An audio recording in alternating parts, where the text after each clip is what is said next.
Hey guys, this is Northville Tech. In this video, we're gonna learn how to withdraw your money from Acorns. If you don't have an Acorns account, we will put our affiliate link in the description below for you to sign up and get $5 after making your first investment. Open the website, then click Login. Now, log in with your email and password. Once you're logged in, you will see several options at the middle part of the screen. Click on the option that says Invest for your future. At the upper right part of this page, you will see a Withdraw button. Click on the Withdraw button.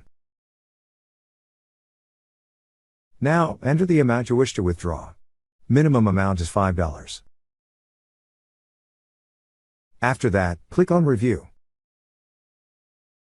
And now you will see a message saying that your withdrawal is processing. And it usually takes 3 to 6 business days for your transaction to be processed. That's how you withdraw your money from Acorns. Thank you so much guys for watching, and if you have not yet subscribed to our YouTube channel, please subscribe to our YouTube channel as we create tech videos related to financial apps almost every day. Also check out our website northvilletech.com for great tech articles, and our recommended resources in the description below for various sign-up bonuses.